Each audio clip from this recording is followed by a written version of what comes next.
Bonjour à tous.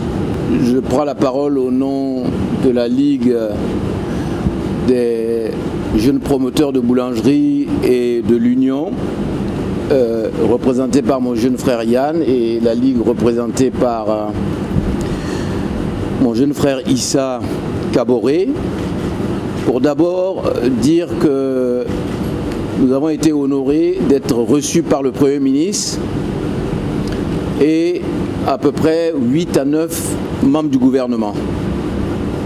Nous avons pu exposer au gouvernement les problèmes que nous rencontrons. Et clairement, je crois que le gouvernement a été attentif aux problèmes que nous avons exposés. Dans le plaidoyer du ministre de la Solidarité, il nous a demandé de penser au pays. Comme vous le savez, notre pays est à la croisée des chemins en termes de sécurité et en termes de flambée des prix de manière générale. Et le gouvernement nous a donné la chance de nous concerter entre nous pour faire une proposition. Nous avons demandé au gouvernement d'accepter d'abord nos excuses par rapport à cette sortie un peu unilatérale, mais indépendante de notre volonté. Deuxièmement, la libération des boulangeries qui ont été scellées. Et nous nous engageons également à lever les fermetures des boulangeries. Les décisions qui ont été prises par le gouvernement, nous avons adhéré. Premièrement, de maintenir le prix du pain à 150.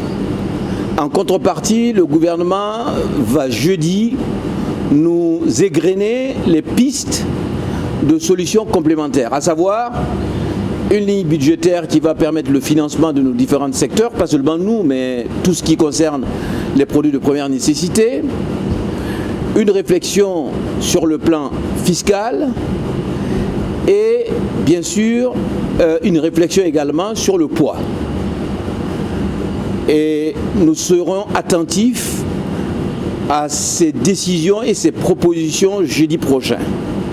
Ce que je voulais dire, c'est qu'aujourd'hui, nous avons le sentiment que le gouvernement est engagé à nous aider à trouver des solutions par rapport à nos problèmes.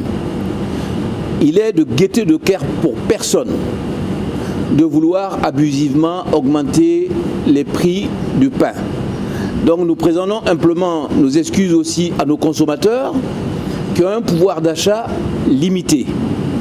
Mais je pense qu'avec les arrangements qui vont avoir lieu jeudi, peut-être que la situation nous permettra d'exercer très favorablement dans notre secteur et de pouvoir continuer aussi à être résilient par rapport à la réalité économique et sociale du pays. Voilà ce que je peux dire en complément de ce que le porte-parole du gouvernement vient de dire, et vous remercier la presse d'accompagner notre secteur et vous dire également que nous allons plus travailler en direct avec le gouvernement que de passer par les réseaux sociaux qui ne règlent pas forcément tous les problèmes. Je pense que nous ne pouvons plus être dans cette situation parce qu'à partir du moment où on peut leur parler, il n'y a pas de raison que nous soyons encore en conflit. Vous savez, les journalistes, vous voulez toujours des réponses carrées, mais forcément jeudi, quand le Premier ministre avec 9 membres du gouvernement se propose de nous égrener des positions, nous avons confiance en eux et nous respectons le gouvernement.